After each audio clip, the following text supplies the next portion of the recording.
This is Pathway to Recovery, an SA Lifeline Foundation podcast featuring hosts Tara McCausland, who is the SA Lifeline Executive Director, and Justin B., a sex addict living in long-term recovery. We have conversations with experts and individuals who understand the pathway to healing from sexual addiction and betrayal trauma, because we believe that recovering individuals leads to the healing of families.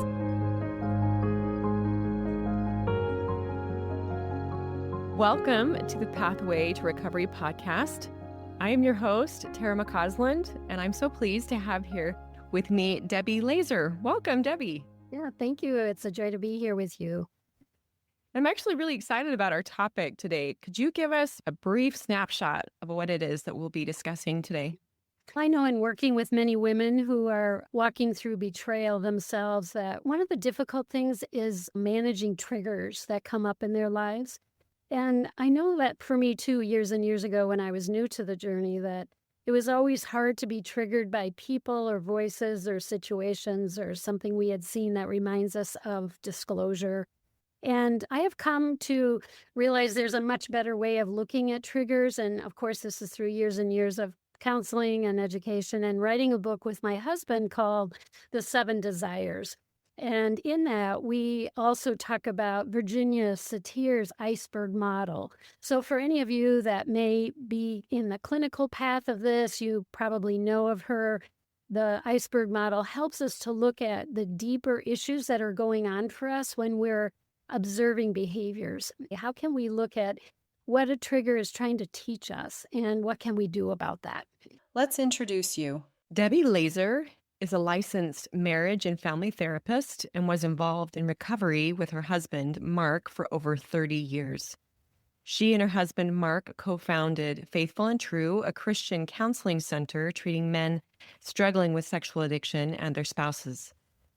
Debbie has facilitated therapy groups, individual counseling, and intensives for betrayed wives for over 20 years. She authored From Trauma to Transformation, Shattered Vows, and co-authored 7 Desires, a toolkit for growth with Mark. She also published research Post-Traumatic Growth in Relationally Betrayed Women, available on their website at faithfulandtrue.com. Since Mark's death in 2019, Debbie continues to counsel and direct the growth of Faithful and True in the Minneapolis area. We have talked here and there about triggers on this podcast. I appreciate, though, that I think you're going to kind of put a new lens on this for us. Could this also apply for those who are dealing with sexual addiction, who are being triggered? Absolutely. And it can deal with anybody alive and walking on this earth, because what is true is if we're breathing and we're living, we will have triggers in our life. And so this is appropriate for anybody. Thank you for asking that question. Yeah. No, and I think that's important for us to recognize that just being human means that we have some level of trauma. Sometimes it's big T trauma, sometimes little t trauma, but recognizing that we're all being triggered on some level because of unmet needs oftentimes. So I'm excited for this conversation. So I guess segueing into the first question here, we all have triggers, as you just explained. We do. But what really determines whether they lead to distress in our lives? Well, I think, first of all, one of the things that leads to that is how we're perceiving the trigger that is happening to us. So in other words, we're having an emotional reaction about something. And we'll take something very everyday. For instance, when I was driving over here, I noticed that there was someone tailgating me. And so that created an emotional reaction in me because I don't like to be tailgated. And so that emotional reaction led me to feel things like anger, frustration. And then the next level that we want to look at is, what is my perception of why this is going on? And our perceptions are simply our judgments about life or what's happening or our interpretation or the meaning we're making out of something.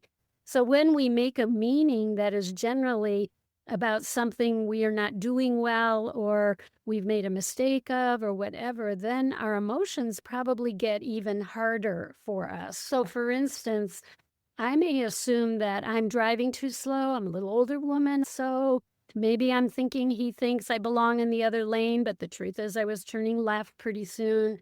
And it was a he, so maybe I also have some perceptions that men are impatient, something like that. Our perceptions are really what create our emotions. So if this kind of driving were normal for all of us, I probably wouldn't think anything about it. And yet, the truth is also that we have learned to give distance in our driving to be safer. So my perceptions are leading me to a lot of emotions, and really under that, there is a need, as you said. We have needs that oftentimes go unexpressed, but when we can figure out what need is connected to our trigger, then we also have something we might want to do about it. So in this case, my need was to feel safe. And even though I was turning, I still felt like maybe he wasn't being real responsible and I didn't want to take that chance of getting rear-ended. So I chose to move over. My need, again, was about safety, which happens to be one of those 7 desires that I was talking about earlier. And when we look at these desires that are also underneath what's happening and triggering to us, it also helps us understand more about why some triggers are even more hurtful or more prominent in our life than other ones.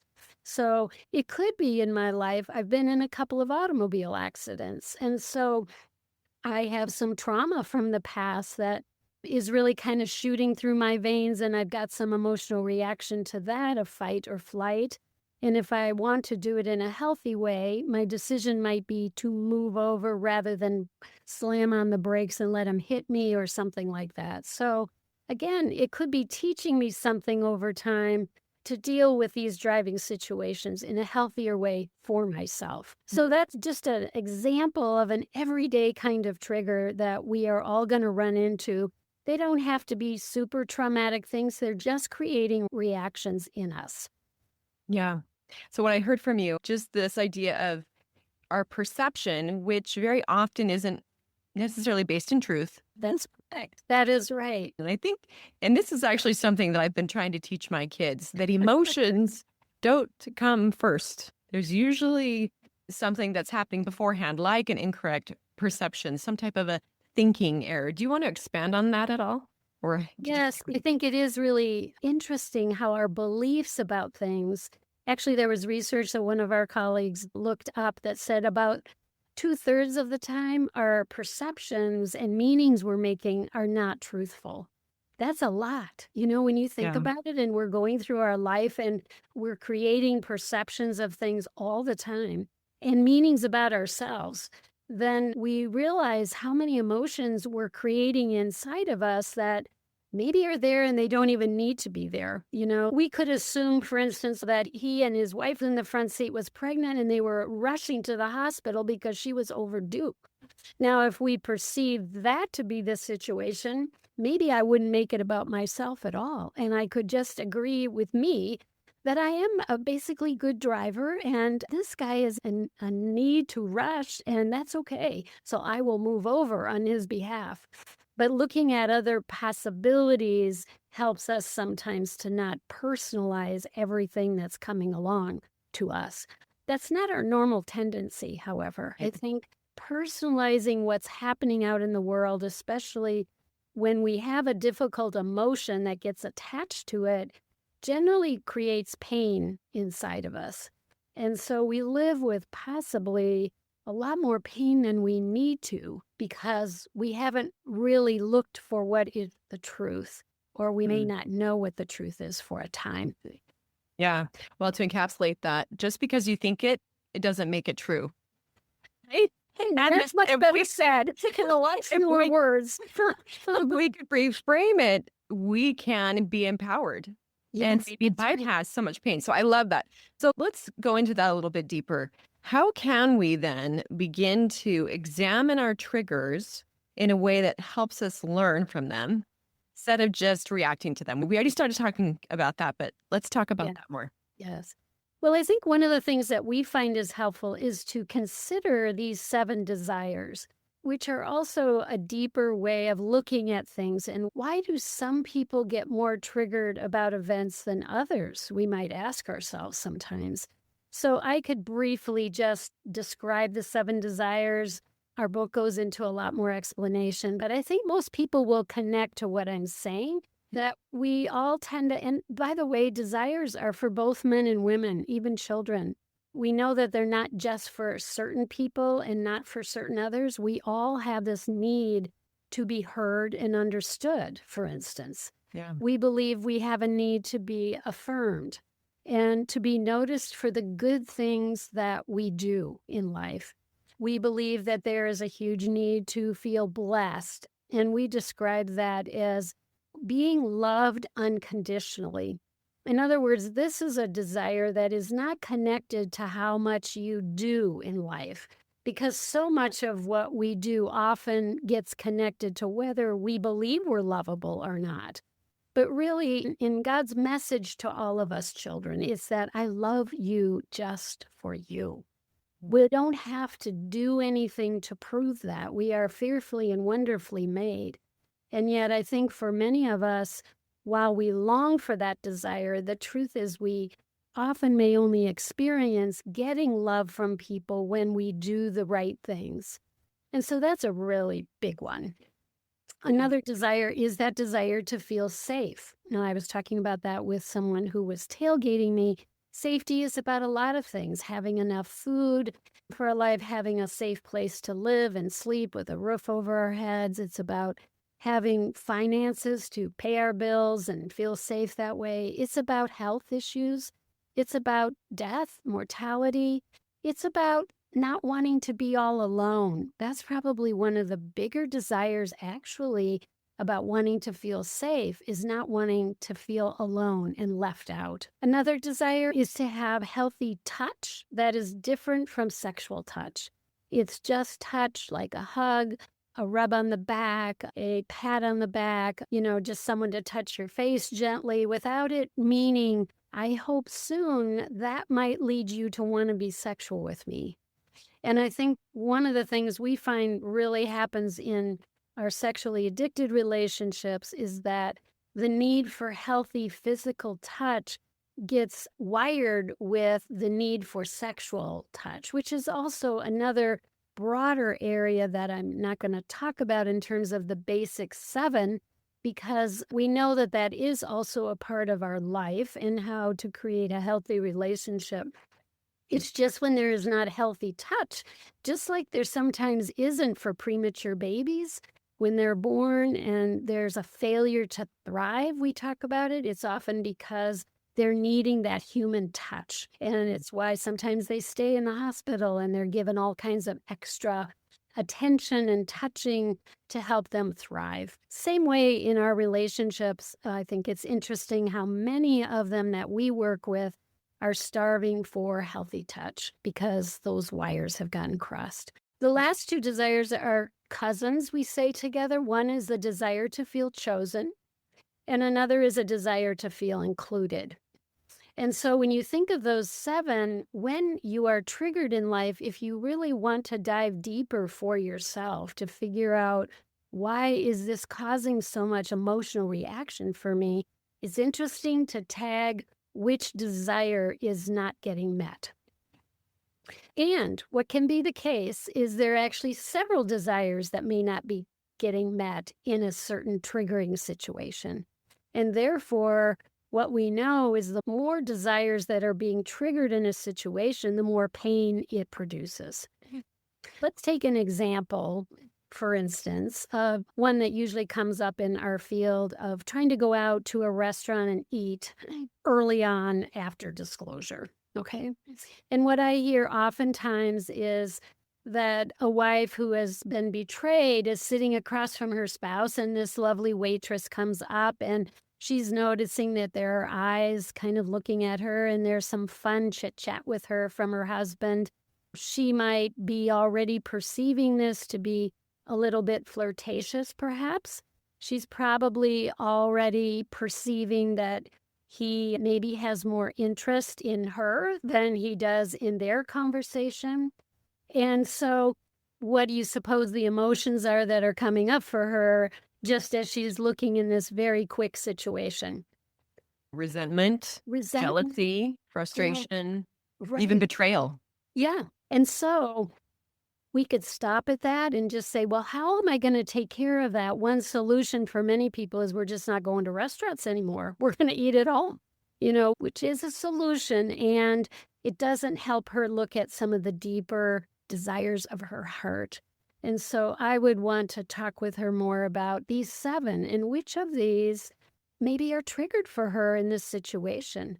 Well, when I think about it, it's probably first and foremost about not feeling heard and understood herself. If they're there to have this conversation between the two of them and now somebody else is in there, I can think that's the very first one she probably doesn't feel is being met. Another one might be not feeling safe. Like, what happens if this turns into something more, or this is about some of the other acting out that he had done? And recognizing that, well, this is maybe how it starts and it could continue, or maybe they're going to exchange phone numbers. I don't know. And all of that leads to this whole idea that I'm just not safe. I don't know that he is going to be faithful to me. Of course, another one would be chosen. I think any of our sexual acting out behaviors lead to a wife not feeling chosen. And that's a really big one for her. Included could be another one. I'm not included. This is unless I want to be kind of a threesome in this conversation, but I don't really want to get to know this waitress. After all, I want her just to take our order and go get it. But included might be another one. So you can see there are already at least 3, 4, maybe 5 even desires that are not getting met in this situation. And therefore, her emotions are going to ramp up even more. There are actually some triggering situations where we're 7 for 7 not getting met. And our spouses would say the same as they're led into looking at their triggers as well. They are very big triggering situations. And it makes sense. The hope is to say to ourselves, no wonder I'm feeling this way and I'm starting to feel out of control, or my emotions are so big because so many of my desires don't seem to be met right now. If we want to take this even deeper, what we like people to do is also look at their past. And what of those desires were met in a regular way in their past, and which ones weren't? I had a woman, for instance, one time who grew up in a very unsafe home. And she was not safe really with her dad, who was an alcoholic, and her mom, who withdrew a lot and refused to talk. And what was interesting is how many situations, triggers in her life revolved around the need to feel safe.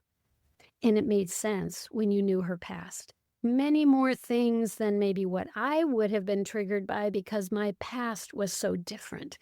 And so what we learn is how our past really feeds into how deeply we resonate with certain triggers today. If we don't go back and look at some of that, then sometimes what is important to me or you or someone else doesn't seem to make sense to, say, our spouse or another person looking on. And so it's so important to include our history when we're looking at how to make meaning out of these triggers. One example I might give from my own life is that I was born a twin. And we were fraternal twins. I say were, unfortunately, my sister passed away from cancer a number of years ago. When we were small, however, she was this, my perception, beautiful, blonde, curly hair like yours. I had this straight brown, we called it mousy hair when I was young. We looked very different. And of course, as a child, I pretty much wanted what she had. I suppose at times she wanted what I had. But I never talked to anybody about that. And I think that as a child is not unusual. We carry hurts around because we have created beliefs about ourselves just by how people treat us. Or she was very athletic, very social. I was more withdrawn and introverted. It makes sense that she seemed like the popular one, and I don't know what I would have called myself, but it was never as choosable as my twin sister. And so it makes a lot of sense to me when my counseling helped me look at this piece as well, is when Mark betrayed me, that it clearly affected that desire to feel chosen and the one and only. Yeah. What is true is if I hadn't done some work on understanding also the old hurt in my life, which wasn't somebody doing something to me, it just was life as it would be for many of us. But if I hadn't done that kind of work, I probably would have put all of my eggs in that basket and blamed Mark for everything I ever felt about not feeling chosen. And therefore, I would probably personalize it a lot more that way. And I would have a harder time letting go of some of those triggers, knowing that that wasn't true. And so it really helped me to get into some of that deeper work of understanding how this old desire of feeling chosen had been affecting me my whole life. So, in many ways, exploring those desires and how old they are can be very helpful to understanding ourselves today. So we have both the present issues that may have been caused by betrayal, and then we have these past issues that could make the trigger even more painful. And so maybe walk us through. We'll go back to the example of being in the restaurant with the waitress, right? Mhm. How would you counsel someone who has been betrayed and also has some things they haven't worked through in their past that may be contributing to the level of the trigger? How would you encourage them to work through that? Maybe within the 24-hour period. Does that Uh-huh. make sense? Yes, Past yes, and present. yeah. If it's possible, one of my first encouragements is to slow down our response because typically our initial response is going to come from the height of our emotions in that moment. Yeah. And oftentimes when we're responding in that time frame, it's going to be more of a fight or flight response because it's hitting that emotional part of our brain that just wants to take care of ourselves when we don't feel safe.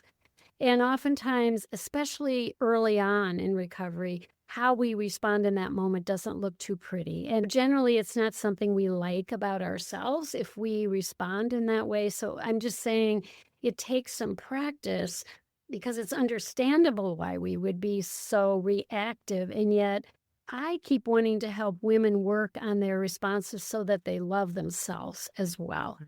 By slowing it down, we actually have a handout that we give to our clients about would you take some time and just write through what I kind of just talked about here? What was happening? What were you feeling? What were you thinking? What was the story going on in your head that you were creating perceptions and beliefs about yourself? What do you think you were needing? What was that deeper soul desire that you really wanted? And what is really the truth here? And so when we walk through that by writing out our examples, then we might be able to share that and be heard more so by our spouse than if we have a big reaction or we run out of the restaurant or whatever we do. We kind of sabotage the very thing we want, which is to be heard about our pain. So that's what we work on. I'm saying it's not like flipping a light switch. There's a lot of practice needed, but I really encourage women to write out their triggers. And so I have them tape our worksheet in the front of their journal, and I go, when you're triggered, open that up, look at those questions, answer them over here. And first of all, I want you to notice, are there some themes that show up for you? Are most of your triggers about feeling unsafe? Are they about not feeling chosen? What is it about? Not feeling heard and understood? So that's also information for ourselves that helps us grow when we start noticing things about ourselves. I want to make sure, though, as we're talking here, that your audience knows that I know none of this means that a wife is responsible for her husband's behaviors. None. Right. I am just saying, I guess being further along, obviously 35 plus years and all of this, that there is always the potential of learning from these hard things. And in fact, it's moving through traumatic experiences and embracing the suffering that with resources, the right help will lead to what we call post-traumatic growth at Faithful and True. And so that's the main reason we want to explore some of this stuff. Why waste a hurtful situation and not let God use it somehow to grow us up, and make life better, really, than maybe it ever has been. And so that's our desire for our clients. And we know we need to embrace the front end and how hard things are. We also want to learn how to depersonalize things. And also, as you said earlier on, there are a lot of things that actually someone struggling with an addiction and someone who has been betrayed have in common. They have a lot of desires that maybe have been unmet. They also have a lot of trauma in their life, both of them. And, we want to be sure that we give each of them separately, probably on the front end, their time to grieve and talk through and be heard about that pain before we try to do too much teaching. So one of the things I'm sharing here, I might say to some of my clients is, this is a little bit advanced. You might not be ready for this. If not, just tell me. We'll close the book on that till later. Yeah. But if you want to, and I think it could be helpful to help you not carry so many big emotions, I'll help you with how you might look at this differently. Remembering this has nothing to do with you causing any kind of behaviors in your spouse. It's just for you, because I want you to live better with well-being in your life, no matter what's going on. Thank you so much for addressing the fact that we have a varied audience here. Some who are just beginning this path of recovery, some who have been doing this work for a while. And in those early stages, as you expressed, it's so painful and so raw for a betrayed partner. And so we can expect that those triggers are going to be, or the responses to triggers might be big or even explosive.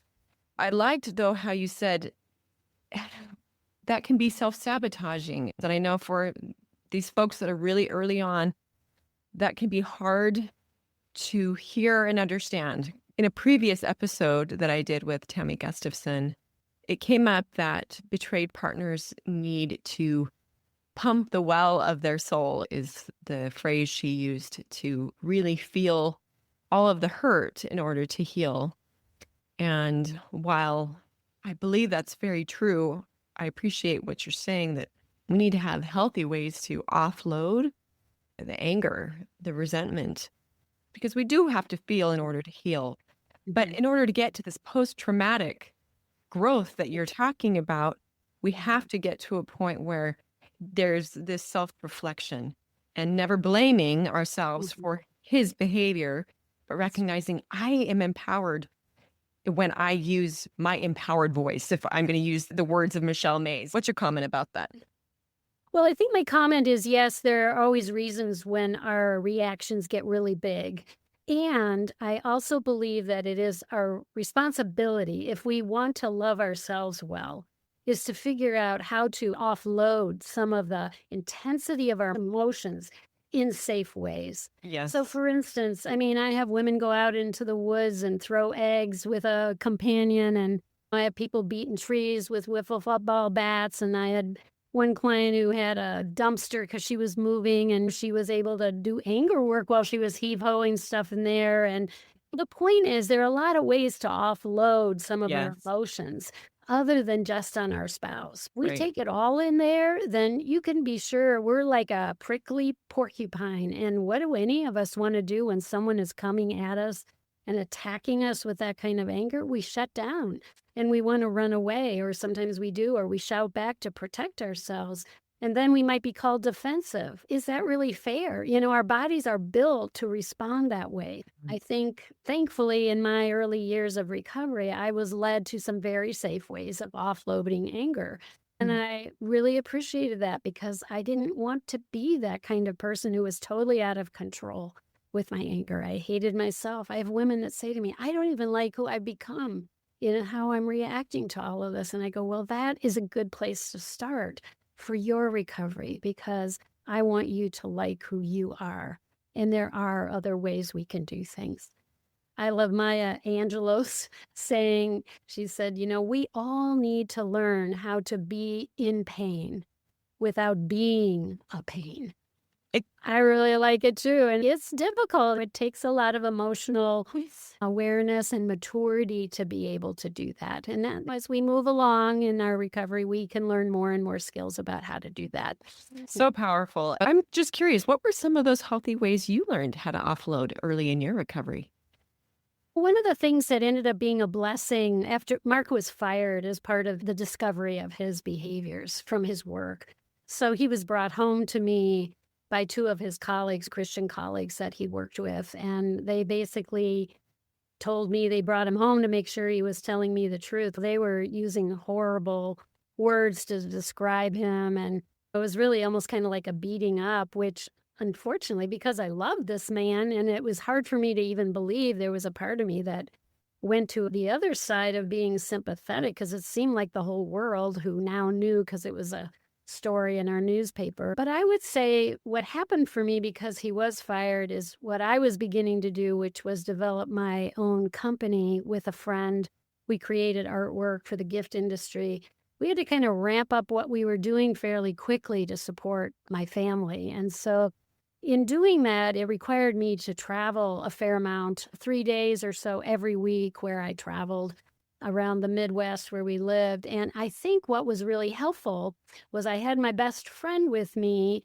I was on the road in a car and I was away from Mark so that I could talk about whatever I needed to. I could scream and yell whatever I need. And so I had a lot of chance to be away from everything that bothered me, enough so that when I came home, you know how the absence grows you fonder sometimes, and that I was looking forward to being back home. And we did a lot of counseling together separately with some wonderful therapists. So it was a both and, but it gave me a place to leave and do what I needed to do in terms of talking, journaling about that. In my own counseling back in those days, we beat up pillows with tennis rackets and all that kind of stuff. Sometimes I'm like, I can't even believe I'm doing this. Oh, now my character. And it helped, you know. So, Yeah. okay. Yeah. Well, for our listeners, I might encourage you to find your safe ways to offload, as we're being taught here by Debbie. Because I do think that in order to really be able to examine these triggers, we're going to have to feel all the feelings and grieve. And in order to get deeper into those triggers, we won't be successful if we haven't really grieved. Yeah, that's true. And I would also add, with any trigger, there's always a need. And so we Mhm. can also figure out a practical way to reduce that trigger, possibly for the next time. If I'm sitting in Mhm. a restaurant and we're fairly early on in recovery, I might just say, you know, it's still really hard for me to come out in public and to have you have any interaction with somebody. And I know that's not realistic. That's not a truth, you know? Mm. It would really help me if maybe you faced the wall and I faced out, and that I talked with our waitress and you basically did unless you needed to. So I could have a very specific need and say it in that way that I think he could hear that and probably understand my need at that point. And it would be so much better than a reactive response, which would probably be included with a lot of anger, a lot of huffing and puffing, or in my case, shut down, run out of the restaurant, whatever. So Mhm. we can learn how to ask for our needs also in a very practical way. Or it might be that he doesn't want to leave that or doesn't want to do that. And then I could say, you know, I'm just really needing to leave because I'm starting to become somebody I don't want to become here. So if you don't Mhm. mind, can we just take out our food and take it home tonight? You know, there are lots of ways to figure out how I can serve myself when my Yeah. peace is disturbed, as I say. Yeah. And I don't know that you would be able to make those boundaries without having done that self-examination work up front, right? Like if you had that experience where you had been in a restaurant, you had that interaction with the waitress, and if you kind of self-sabotaged and you just ran out of the restaurant really angry, it would be hard, I think, to come back to the restaurant with enough self-awareness and the ability to communicate what you needed the next time Mhm. versus if you went home and you wrote it out like you had described, asked yourself all of those questions, and then later on when you had the capacity to talk to your spouse, like, this is what was happening. It Mhm. just seems to me like going through that process that you had described would then put you in a position for the future to create appropriate boundaries. Does that make sense? Yes, and I just like call them a need. Because Yeah. and I think sometimes we do have walls we need to create that I call boundaries, but I get a little triggered by boundaries. My trigger is, my perception is it creates this visual of putting up a brick wall with somebody, cuts off intimacy we're trying to create with them. Whereas a need is just, we all have needs all the time. They're often very practical needs and ones we can serve each other with. And so we can create that need and we can talk with our spouse about it. And usually, if it's not a big brick wall, they're just fine with trying to meet our needs, you know? Yeah. So, anyway, No, I'm glad that you said that. And we talk a lot about boundaries for safety at SA Lifeline. So it's good to get a different perspective on that. And sometimes the word boundary could be a trigger. So educating yourself or even reframing that, expressing it as a need. We call a boundary something to keep you safe, not as a punishment or as a wall, but something to keep you safe. But I like that idea of calling it a need. I think people can understand. Okay, so I love what we've talked about so far. And I love these 7 desires. And I think we would all do well to sit down with these 7 desires, these 7 needs, and consider, where do I see myself being most needy? But I wanted to just repeat them for our audience. So number 1 was to be heard. 2 was to be affirmed. 3, to be blessed, meaning that you are loved unconditionally. 4 was to be safe. 5, to be touched through appropriate, loving human contact. Wanted to emphasize that. 6, to be chosen. And 7, to be included. I would love for you, as we're kind of closing up here, to talk a little bit more about what work can you do on the day-to-day as an individual to maybe better come to understand yourself and find yourself within these 7 desires so that when you are triggered, you can move forward in positive ways? Well, first of all, I would just say, it is a process. It's not something we can kind of sit down and understand in an hour or two. It might help some of your readers if they would like to read our book called The 7 Desires.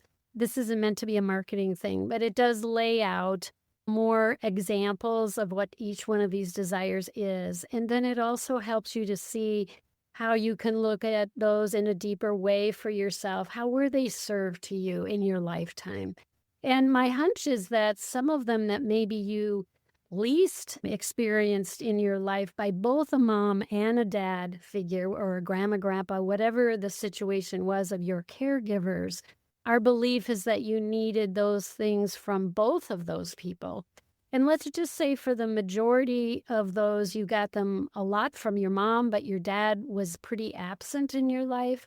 And so what you might notice is that I've been extraordinarily desiring to marry someone who could give me or serve me these desires of my life, particularly a man that shows up with a number of these things that I need. And it's one of the ways we can make some sense about why do we choose the person we choose when we marry, because I think my husband used to say this, we kind of hand each other a list at the altar of our desires. I'm going to need a lot of affirmation. I'm going to need a lot of touch. I'm going to need a lot of this because I didn't have all of that. And we don't talk about it, but it's unspoken. And then when we don't get it, we have this ache inside of us or this anger that really starts to show up. And I think for a lot of people, they start to think that they're just not fit for one another, or they are too different from one another. And the truth is they are different, and they have probably different needs around these desires. But once you're able to name them, I think it becomes a lot easier to talk about them and figure out how best to serve each other with things that you need. Again, this is not early recovery. When we talk about betrayal, we talk about a lot of just hearing, understanding, grieving. But this is part of where we would want to take people who want to find meaning out of the suffering so that this has not just been a waste of time, but God is actually going to teach us some things. And we can, I always say, ask that question every day when something hurts. What, Lord, do you want to teach me today? What do you want me to learn? And there are so many things that come by that.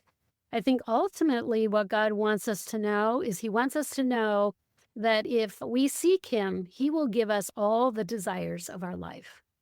And I think ultimately that is where we will find our joy and our peace. Because as so much as we keep seeking those, especially from our marriage partner, 100% of the time, I think God is sitting over here rather disappointed saying, yes, but what about me? I told you I would deliver these desires to you. And so I think what is true is we can learn to serve each other better. And we need to accept that none of us are perfect enough that we could do that all the time. We're not created that way. And I keep thinking, well, God was so smart. If he created us so that in our marriages, we could give each other everything we wanted, why in the world would we need him? And so it would really paralyze our spiritual growth. And so I know this more than ever, Tara, especially since my husband passed away. We were able to do a lot of things for each other once we were able to work on understanding each other's life, grieving, forgiving, accepting we weren't perfect partners for each other, that's just the way it is. When I finally didn't have him at all in my daily life is when I began to see how God was continually starting to serve these desires to me. So I wouldn't hope that for anyone. And I'm really committed and devoted to seeing how that will continue to play itself out in my life because I know it's true. And I think the more I can do that, the less I carry my needs about these desires from other people. It's nice when I get them, and I love that. And it'll be enough, whatever comes to me. And the rest I will continue to look to God for. So that is ultimately our big belief here at Faithful and True. Yeah, I love that. And actually, that really resonates with me because we talk about having God at our center. We have what's called our circle models at SA Lifeline. And if you're interested as a listener to find those, you go to salifeline.org and go to the Who We Are tab and the circle models. But we find that unless we have God at our center, anything else at our center will leave us feeling a void or a God hunger, as some have called it. And regardless of whether or not, and I don't want to diminish the intense pain that comes when there has been betrayal and addiction in relationship. I don't say this diminishing the hurt at all. However, we have to recognize, just like you said, Debbie, that marriage relationship is never, ever, even in the best case scenarios, going to meet all of our needs. And so God at our center and seeking to have those needs filled by the God of our understanding really is the answer, regardless of the outcome of our marriage. Now, I know this may not feel like it really goes along with the idea of triggers, but we know that, again, as you had talked about at the beginning, triggers are showing us places where we need some healing. Yeah. And they could. One of my desires that was really missing was being included. Again, some of that was the twin stuff or whatever. But one could say, now that Mark's not here, God's serving you all your desires. I go, yes, but I go to a wedding, let's just say. And it's really hard to feel included when all the couples are out there dancing on the dance floor and they're hugging and, oh, what a sweet marriage couple. And I'm sitting there by myself. And so the triggers still come. It's just that I take them to a different place. I can take them to God in that moment and just share my sorrow or my sadness or say, there's some way you can include me in this event tonight. I would just love that. And it never fails. Later on, a whole group will say, come on over, dance with us or do this with us or whatever. And it's like, oh, I know, you showed up again for me. So the triggers continue, but we also don't get so angry, I think, at others for not noticing that's what we would need. And we're able to take it to the place where God can do something about our need. Yeah, so beautiful. Well, I love this conversation. Thank Debbie, you. thank you for Thank you teaching for me. questions. And before we leave this conversation, 2 questions. If people want to connect with you, where's the best place that they can find you? Our website is probably the best. It's faithful and spelled out true. And there's a place where they can put in a question or a need or whatever, info@faithfulandtrue.com. So they can reach us through that, or they can call our office number, which is 952-746-3880. Wonderful. And we can put both of those in the show notes. But Okay. before I let you go, we got to ask these final bookend questions. So we have a varied audience here. What would you tell someone who's just begun their work of recovery? And what would you tell someone that's been doing this work for a while? For those very new people into discovery, get help as fast as you can and include professional help in that. Groups serve a wonderful purpose of support for you.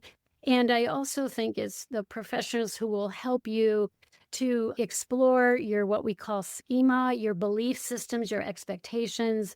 And a lot of times, support groups aren't capable of taking you in that direction because that is, in fact, that whole layer of perceptions, meanings, and core beliefs that are creating a ton of pain.